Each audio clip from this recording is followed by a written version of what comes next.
Hello and welcome. I am Dr. Hannah Wakeford from the University of Bristol, and I'm going to talk to you about the role of clouds in exoplanet atmospheres.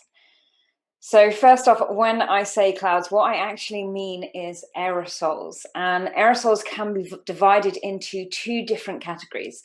Clouds, which are formed via condensation processes. This is when a gas condenses into a liquid or a solid droplet. It is normally a reversible process, and we see condensate clouds all over our solar system, like the water clouds in the Earth's atmosphere, CO2 clouds on Mars. We then have photochemically generated aerosols. These are normally called hazes, and these are often formed in irreversible processes. And we can see other examples like smog in LA or in Beijing, or actually on Titan, the atmosphere is filled with these photochemical hazes, often called collectively tholins. So as I've given you some examples, we see clouds, we see aerosols, we see hazes all over our solar system. We have a large array of planets, and they host a huge range of different aerosols. But the question we really have is, what are the aerosols of exoplanets, and how does that impact the atmosphere? What role do they play in the structure, dynamics, chemistry of those alien worlds? So in this talk, I'm going to outline for you the observations that we've made of exoplanet atmospheres, evidence that we have of these aerosols, take a look at the physics and chemistry behind those exoplanet aerosols, and then take a look to the future of these exoplanet aerosol studies and what we might then be learning, or what we might need to be learning about these different species. So first off, how do we measure an exoplanet atmosphere? I'm going to go through some of the methods that I'm going to talk about in a little bit more detail, so you've got the background for that. First things first, we have so many exoplanets that have been discovered, but out of those thousands, there's still only a small selection of those that can be analyzed in detail. We can look at the atmospheres of only roughly about 10% of the ones that have been discovered. And the main methods that are used to look at the atmospheres are the transiting planets, and we can also do this for direct imaging planets. We can get a good idea of the composition of these planets from their mass and their radius. Of course, we need to be able to measure both their mass and the radius coming from the transit method primarily, and the mass coming from the radial velocity method. So that's really why we narrow down the number of planets that we can look at. And what I've plotted here is the mass of those planets versus the radii of those planets. So you can see these common density trends, these common density lines in there. But to know the composition, we need more detail. We need to understand the atmospheres of these worlds rather than just their bulk properties. So to measure the spectrum of a planetary atmosphere, there are a number of different methods that can be used. I'm going to talk about the transiting method. I'm going to talk mostly about the primary transit. This is when the planet passes in front of its star, and absorption, so the transmission through the atmosphere, can be measured. And from that, we can work out what that planet's atmosphere is made of. This requires us to take a direct spectrum, the continuous spectrum of the star, then to get the planet in front of the star and measure the difference that has with wavelength. And to show you what this means, what this might look like, I've just got a couple of cartoons here for you. The first one, looking at this transit, if we just look at the planet passing in front of the star, we can measure the change in the amount of light. This is just a ratio of the area of the planet to the area of the star. If we do this over lots of different wavelengths, over lots of different colors, we can actually build up a picture of what that atmosphere is made of by what is blocking and absorbing that light. So if you've got something in the atmosphere absorbing that light, it's going to block out more area of that star. So the transit depth is going to change.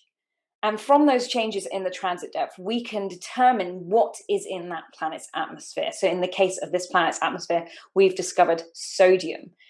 Now, this is the opposite from what you might see in the lab when you say absorption spectrum, and that's because we're measuring this radius ratio, this change in the depth of the transit, rather than the spectral absorption.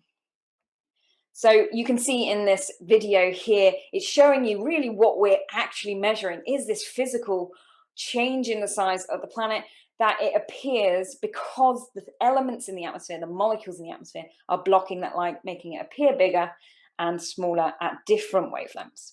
So that's what we're measuring. And we need to do this over a huge range of wavelengths, because the different wavelengths actually look at different parts of the atmosphere. And the atmosphere is composed of many different aspects. We have to understand how the temperature and pressure change, and therefore how the chemistry might be changing at those different parts of the atmosphere. So we need a huge range of wavelengths to do this, to build up a full picture of what this planet's atmosphere is like. Now, we can do this for smaller worlds, but this is actually showing you a relative size of an atmospheric feature from smaller and smaller worlds. While we can do it, it does become much, much harder. And the transit depth of this planetary atmosphere is really dependent on the temperature and the gravity of that planet, which defines the scale height of that planet's atmosphere, this H value. And the transit depth difference for a single scale height is then related to this radius ratio, along with those dependencies on the temperature and the gravity of the planet. So the smaller the planet, the harder it is for us to get that transmission spectrum, because the radius ratio is small. And then the harder it is to get an atmospheric profile of something that's colder as well. So we really like these big, hot planets. Those are very much the easiest things for us to study. And we've actually looked across this whole spectrum. So I showed you before that mass versus radius. Now we're seeing it here just with our solar system on there. And we've actually managed to measure the atmospheres of a huge range of different planetary atmospheres. And you're just seeing a smattering of those, all the way from these giant Jupiters down to those terrestrial rocky worlds. So we can, while it's difficult, get measurements across a huge range of planetary masses. So what from these observations have we learned? So from early observations, from the first observations that were made of planetary atmospheres, we discovered that they weren't quite what we expected. The presence of aerosols was evident right from the first ever detection of sodium absorption in the atmosphere of HD 209458b, the first transiting exoplanet that was discovered. And as we went to other planetary atmospheres, the famous HD 189733b was actually shown to have a hugely different atmosphere from what we expected. You can see that in the figure here, that we can see what we expected in black, those big spikes from that sodium and potassium, and what we're actually seeing is that red slope, a very large and scattering slope that was measured with the Hubble Space Telescope, unlike what was expected. And these two different measurements of these two really seminal hot Jupiters suggested that there were aerosols in the atmosphere that were blocking and scattering the light. And we weren't actually seeing the gas phase absorption from these planetary atmospheres. In 2016, we published a large survey of 10 different hot Jupiters, looking across a huge range of wavelengths from the UV to the infrared, to try and understand if there's any connection across all of these worlds and the way that their atmospheres are interacting with the light. What we found was that there was a continuum from clear, where we can see these molecular features.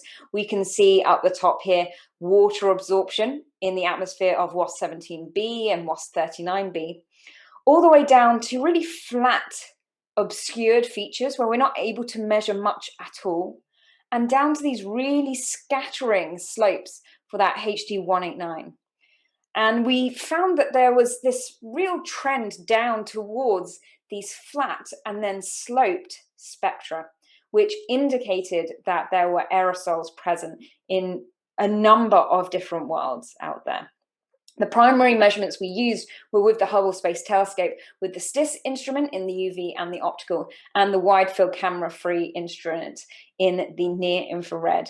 And then we also were able to have Spitzer photometric points in the IR. Those are the ones, 2 points at the end over here.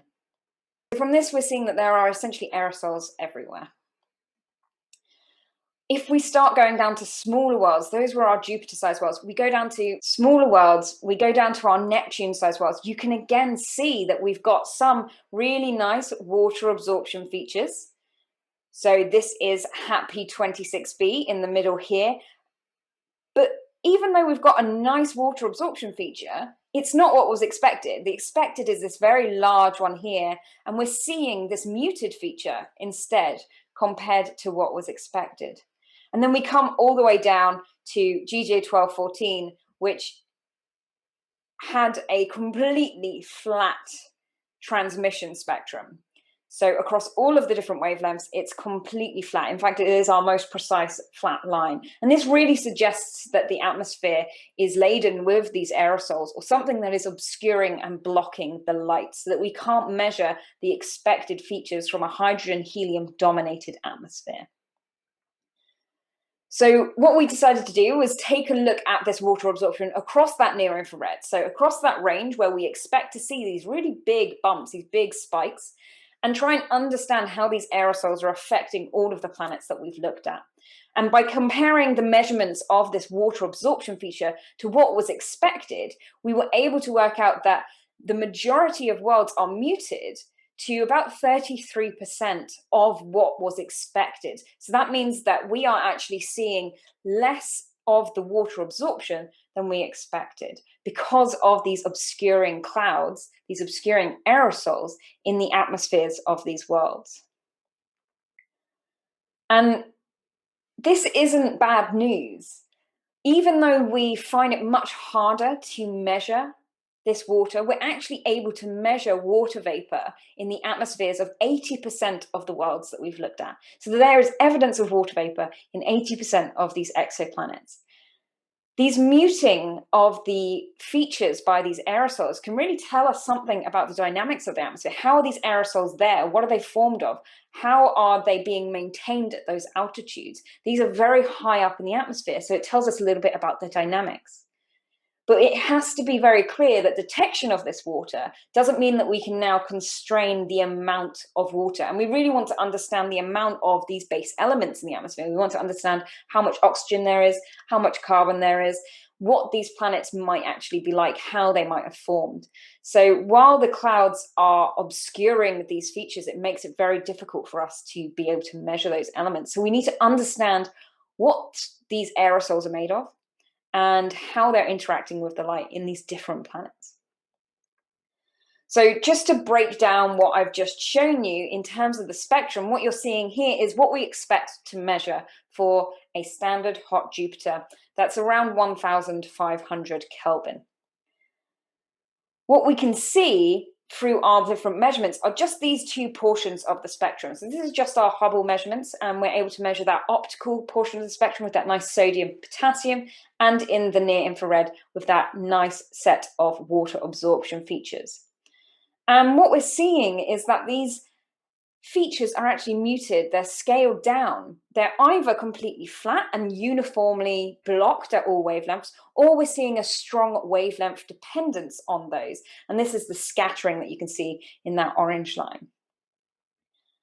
If we zoom into that region that we just looked at, we looked at a whole list of around 39 planets that we have now to try and see how that muting might be affecting what we're measuring. And you can see that even just from this toy example, from the 100% absorption that we would expect from our nice, clear, no aerosols model to these different ones where we're blocking that light uniformly or we're scattering that light, you can see the effect that it has on that water absorption feature is very distinct. And that actually is muting it down to about this 33 plus or minus 24%. So you can see already just from this toy model that these are the two different types of ways in which we can obscure those features without wiping out the amount of water in the atmosphere. So from this, what we've decided to do is try to work out, is there a way we can diagnose these planetary atmospheres for their aerosols? And we used two different measurements. We used that amplitude of that water absorption feature that I just showed you. And we used the difference in the altitude from the optical to the infrared. So you can see those two horizontal lines on that left-hand figure just below me.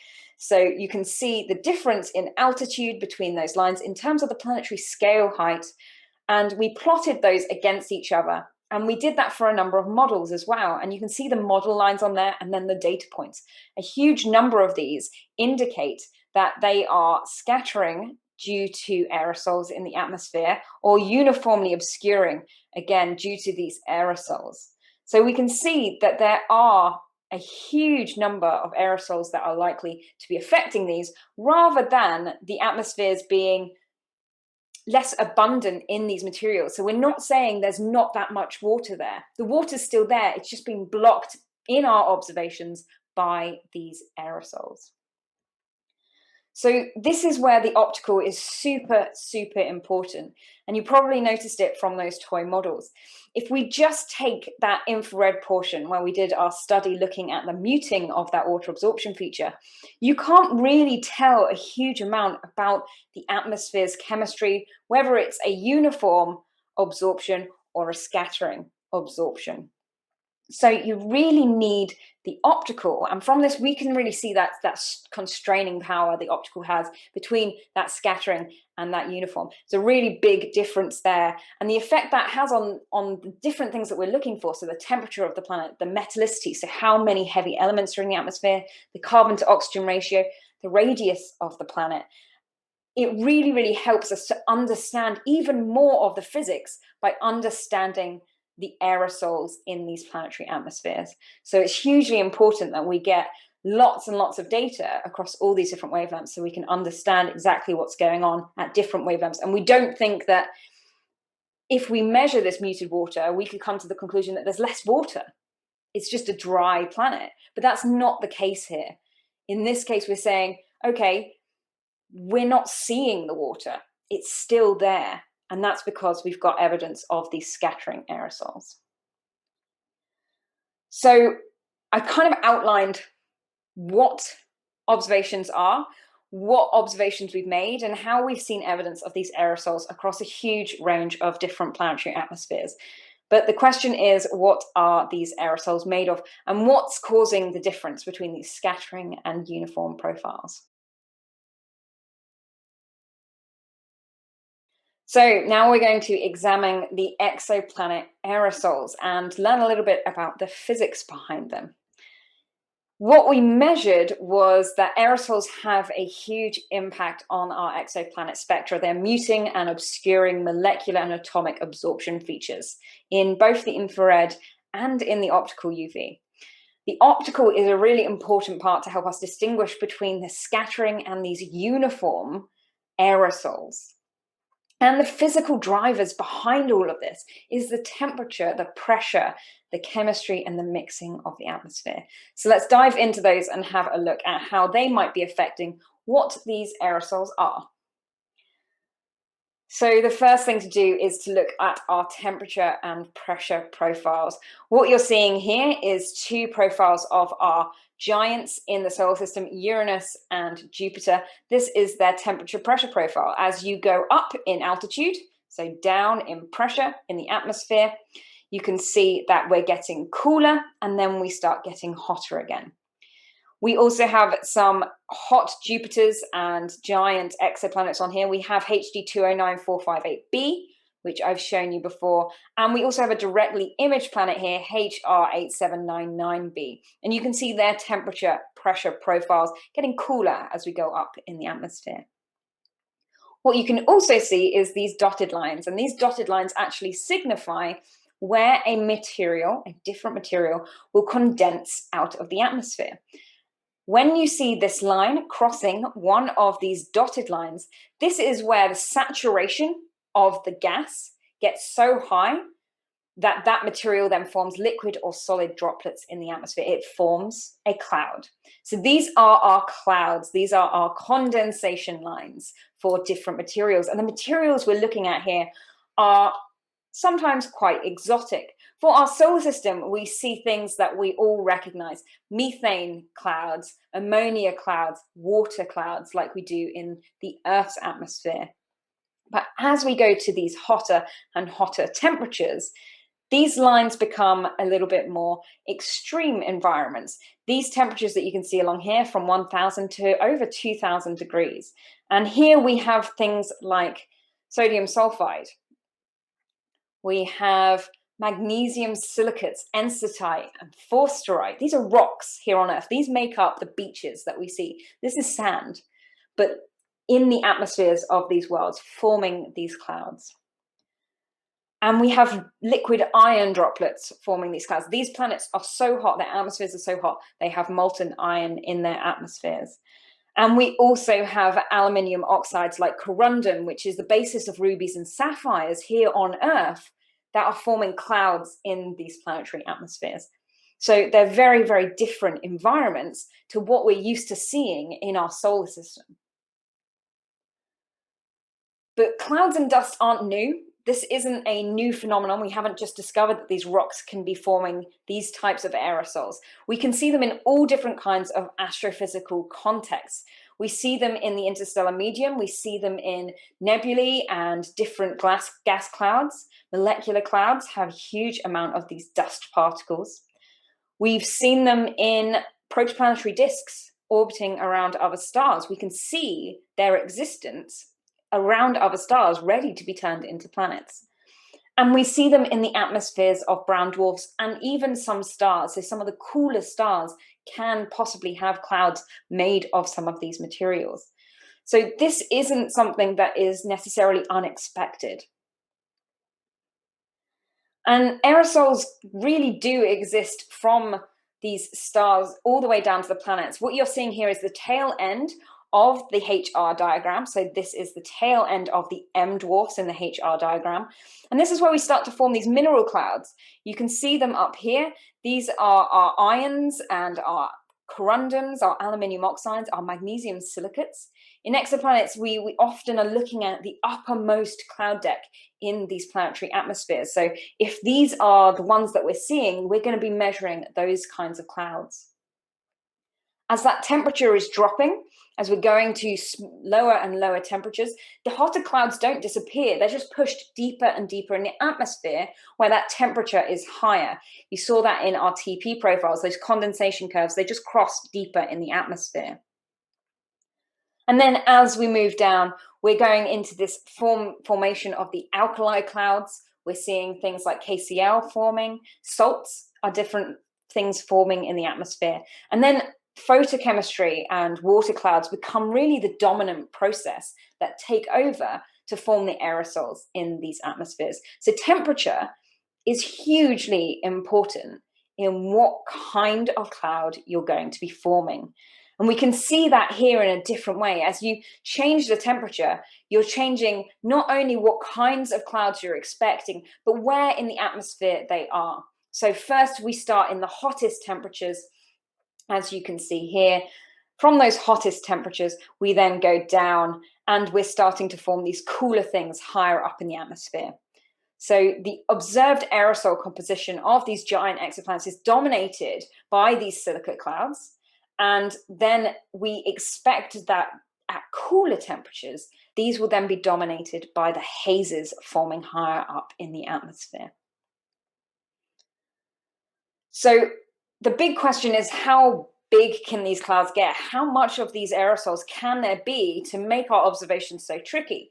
And the amount of material that can form is fundamentally limited by the abundance of the least available element that makes up that mineral. So the amount of aerosol can form will depend on the metallicity of the atmosphere. If there is more metals available, so anything heavier than hydrogen and helium, then that means there's more cloud forming material available as well. So that will really dictate how cloudy we expect that aerosol to be. And from this table that you can see here, which is listing some of the masses, you can see that the magnesium silicates are by far the largest cloud forming molecules there by mass. There is a huge amount of them, and that is simply because there is a huge amount of magnesium and silicon available. And the abundance and availability of this material, along with the oxygen which is used to form them, means that they form really, really readily. To work out how these might be affecting the light, how they're interacting with the starlight as it shines through that planetary atmosphere, we have to look at the optical properties of these different materials. To determine these different optical properties, we took together a large list of measurements made in the lab of their real and complex refractive indices. These are shown here. So from this, you can actually use that to try and understand the attenuation of those waves. So how is that light going to be scattered and absorbed? That's based on the real part of the index of refraction. And then the complex index of refraction tells you the attenuation of that light. So from this, we can actually use that information and me theory to calculate the transmission spectrum. We can calculate how those rays passing through the atmosphere are affected by those materials based on those indexes of refraction, and how that then will be measured by our telescopes. So we can see here from this equation that they are still dependent on that temperature, that gravity. Those optical properties are then really important for us. They allow us to calculate the opacity of the material and where it is in the atmosphere, so the pressure in the atmosphere. So from those TP profiles, we can estimate the pressure in the atmosphere. From our observations and the wavelength we're using, we can estimate the pressure in the atmosphere, and we can use all of that information to work out how they will be affecting the light. And the main absorption that we're seeing, so you're seeing here some scattering and then some bumps and wiggles. These bumps and wiggles in the infrared, so you can see it's at 10 microns out in the infrared. These are all based on the main diatomic bond in those materials. So those materials are made up of many different atoms. The main diatomic bond between those materials will have a vibrational mode. They will be excited at different frequencies. And from this, we can actually see absorption profiles from the material itself. For example, this blue one here, this nice big bump, comes from the silicon and oxygen bond, and that vibrational mode of that silicon oxygen bond, resulting from the force constant, so the force between those two molecules, allows us to determine where it will be absorbing that light. And one other thing is that the size of the particle itself will have a varying effect on the way it interacts with the light. We can use me theory to try and understand how the light interacting with these particles will change. And what you're seeing here from the bottom here is very small particles. These are 0.05 microns in size. So from these very, very small particles, you're seeing this scattering slope, this diagonal line as with wavelength. So this is scattering. Like we've seen with our observations, we saw really sharp scattering. This is the small particles in the atmosphere. As those particles get bigger, this scattering line gets shallower and shallower until we reach these flat lines, this uniform absorption. And this tends to occur at any size of particle greater than 1 micron. In between, there's a little bit of scattering, and that will then mute the feature that we're seeing. So these muted ones compared to these completely obscured ones might be because we're seeing medium-sized particles. And these fully scattering atmospheres, these are probably because of these very small particles. And the reason why we can know that this particle size is really important is that the particle cross-section in that distribution will dominate. So the largest particle in the distribution, what you're seeing here is our distribution of particle sizes. The largest one is really going to dictate what we're going to be measuring. And that's simply because if you add all of these up, this one becomes the dominant term. So what we've seen is that the scattering of this light and this uniform absorption is caused by the particle sizes. And the way that it does that is going to depend on the temperature and pressure of the atmosphere and what materials are forming those clouds. So in general, we can see already from our observations from these uniform to these scattering that we're seeing the evidence of small particles lofted high into the atmosphere or large particles lofted high into the atmosphere.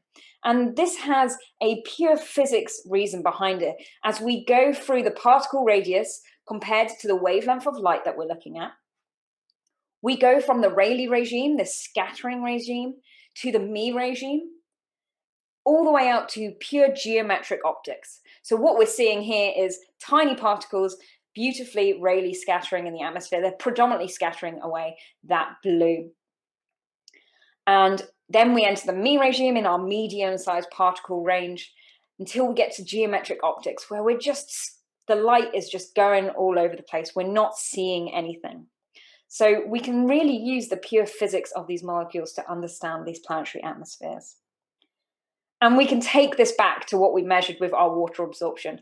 We can see that from our measurements of these muting and obscuring the water absorption feature, that we can try and understand, okay, we think it's something to do with the cloud particle sizes, the type of cloud, the temperature. What can we learn from this collective look at these planetary atmospheres? So we used a microphysical model to try and understand if there is a correlation between the clouds and this absorption feature, this amplitude of that water feature. And what we can see from this is that temperature plays a much more important role than the gravity. The different colors here in the shaded regions are showing the effect of gravity. And the temperature is along the x-axis. The temperature plays a hugely important role in whether the clouds are going to be impacting that atmosphere, whether these aerosols are going to be interacting with the light. And that's because of the way in which they are causing these small to large particles as well. We can also see that this is linked very strongly to the type of particle that is being in the atmosphere. We need to bring all of the things we've just learned together: the particle size, the temperature, the amount of material that is available to us, the chemical properties of that material, and see if we can use that to understand the measurements that we've made. So first thing that we want to do is we want to look at the temperature, the abundance, and can we narrow down what aerosol composition might be. From that trend in the water absorption feature with our cloud models, we found that the magnesium silicates are going to dominate in terms of the cloud species forming in any planetary atmosphere above 950 Kelvin. So in these hotter atmospheres, these magnesium silicates are going to be by far the dominant cloud that is being measured, until you get to the very tip, the hottest planets that can have these aerosols forming, and they may be caused by these aluminium oxide clouds. But as we go below 950 Kelvin, so as we go into this gray bit, we're talking about hazes, we're talking about these tholins, these photochemically generated species. So with our temperature of our planet, we can narrow down which different condensates we think we need to be measuring to understand what's being seen in the atmosphere. So for this, I'm showing you WASP 12b. This is an incredibly hot planet. The atmosphere is over 2000 Kelvin. So the only materials that it could be is these pink region here. This is our aluminium oxides. These are our calcium oxides. And you can see here, I've then tried to fit the observations in black with different cloud models of different particle sizes. So from these optical measurements, what I've been able to do, because of the range of those measurements and the scattering that is seen, I've been able to constrain the particle sizes that those clouds can be made of down to sub-micron sized particles. For these corundums, we're going from 0.01 to 0.25 microns. These are the very small scattering ones that I talked about. So from that, we can then predict where these vibrational modes will be. So for our aluminium oxides, the aluminium oxide bond, this creates a nice big broad feature beyond 10 microns, peaking at around 14 microns. And we can predict that if we were measuring the atmosphere at those wavelengths, we should see absorption by that material. We can then take that and use those predictions to simulate what we might be able to measure. In this simulation, I'm showing you HD 209458b, and for this planet, which is very much in the middle temperature, we predict it's magnesium silicates. And from that, we can predict that we would see this absorption feature in the atmosphere by constraining the particle sizes in the optical. So it's really, really powerful, these observations coming together with the pure physics of these different materials to try and understand the aerosols in these planetary atmospheres. So break down that again into our toy models. You can see our Hubble Space Telescope measurements focused on the UV optical. We've got our James Webb Space Telescope measurements in the infrared. The James Webb Space Telescope is hopefully going to launch sometime this year, and we will be able to start getting measurements sometime next year. And if we put on our model of these clouds, we've got that scattering profile. It matches beautifully with our scattering approximations. And then we've got this nice big feature in the infrared, which is the shape of that vibrational mode caused by the abundance of those materials. So we've gone from our observations to our models to a prediction. So we can now go and try and make some observations of those to see if that is in fact what is happening. So we're in for a few surprises, I'm sure, but I'm hoping that that's what we're going to be able to learn a little bit more about what is happening in these atmospheres. But aerosols are not a 1D effect, and planets are in fact not one-dimensional. We can see from directly imaged planets and brown dwarfs that clouds have structures. They don't necessarily cover the entire planet. They are patchy, and what you're seeing here is something called a Hall fraction, which is used when retrieving information from these brown dwarf spectra and directly imaged spectra. The Hall fraction represents not only if there's an aerosol present in the atmosphere, but how much of the planet is being obscured by that aerosol. So the idea is, can we use this for transiting exoplanets? And some visualizations of the day side of these worlds have been done by Vivian Parmentier. And these simulate the changing conditions that you would expect for different types of clouds. So we've got our aluminium oxides here, the ones that we saw for WASP-12, our incredibly hot worlds. We've got our magnesium silicates. And you can see the change in color, the change in structure from these different simulations might tell us a little bit about what and where these clouds should be forming. From this, we can actually compare it to some measurements. And again, the wavelength becomes really important here. In the optical, we're able to measure the reflected light. And what we really want to understand is how that light is being reflected and scattered by those clouds directly back at us. But at high temperatures, you end up with mostly thermal emission coming in. So the planet itself, the radiating heat from the planet itself, is the dominant term. So it's really about getting information in reflected light and thermal radiation, so we can tell the difference between these different curves for these different molecules, which kind of start matching up when we hit these higher temperature regimes. We can also start thinking about them in transmission and seeing, okay, these aren't 1D planets, they're 3D. So we've got a amount of heat coming from the day side round to the night side. The temperature might be different across the different sides of the planet. Can we measure that? Is there likely to be a difference there? And these donut simulations are showing you basically the atmosphere of the planet that we're measuring. And you're seeing here the difference in the temperature profiles by the extent of that atmosphere. So will the aerosol formation be different from one part of the planet to another? Will we be expecting different materials to be forming? So how can we measure those 3D effects? And we need to think about the best ways to make these measurements so we can work on our models and make better predictions. All of these aerosol models that I've shown you are actually based on those lab measurements, those optical properties, those indexes of refraction of those materials. And those were actually produced in very different conditions from the ones that we see them in these planetary atmospheres. So we need to know and we need to understand the role of the temperature in the dominant cloud properties. We need to understand the speed of the reactions. How quickly do these aerosols form? What is the size distribution?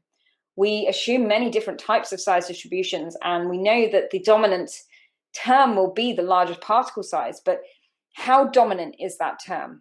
Is there a dependence on that, on the distribution of the size of the particles? And how does the composition of the gas around it affect these different aerosol formation? We know that the metallicity will increase the amount of material you expect to be able to form in the clouds. But how does that change if you have a carbon-dominated world to an oxygen-dominated world? So from this really highlights something that I want you to take away with you. There is a huge importance of all of this and all of the models that we're making on laboratory studies.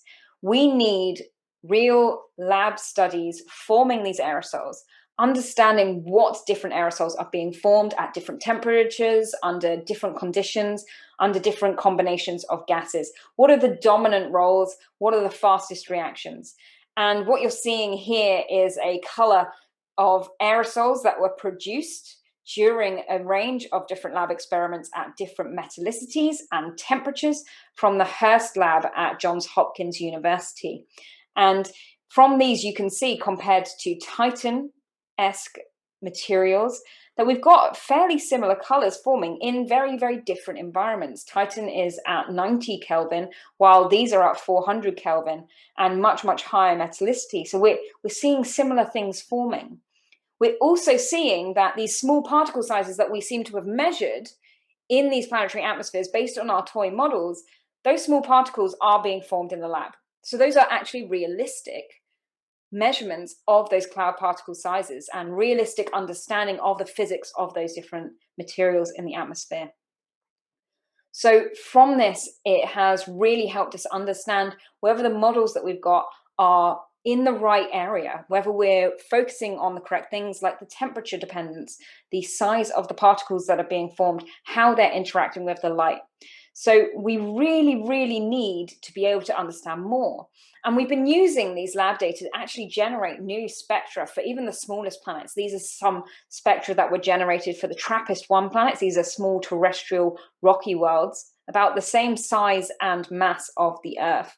And from these simulations in the lab, from these different measurements that have been made, we can translate that into transmission spectra and show that what we're expecting to see if we have different levels of aerosols in the atmosphere. So we can really use this lab data as concrete models for these planetary atmospheres. And we still need a huge amount more. There is a very large range of studies that have started this really important work, but there's still a lot more phase space that needs covering. We need more temperatures covered, more different gas types covered, and different reactions. We also need to calculate and measure the index of refraction from these. And the Horst Lab has been really, really helping us with this. So we're trying to understand a huge amount about these planetary atmospheres and how these aerosols are formed. We've seen already that just a tiny little change can make a huge difference. And it doesn't only make a big difference in our measurements, it makes a big difference in our visualization of those worlds. This is a simulated sunset of HD 209458b with its clouds and its sodium absorption. So if we put this through an eye filter, we take the colors of the star and the way the atmosphere is interacting with the light, we can show this truly alien atmosphere due to the presence of different things in its atmosphere. We can also see the effect of this enhanced optical scattering. The enhanced optical scattering actually makes it look very much like the Rayleigh scattering in our Earth's atmosphere, which is caused by nitrogen particles.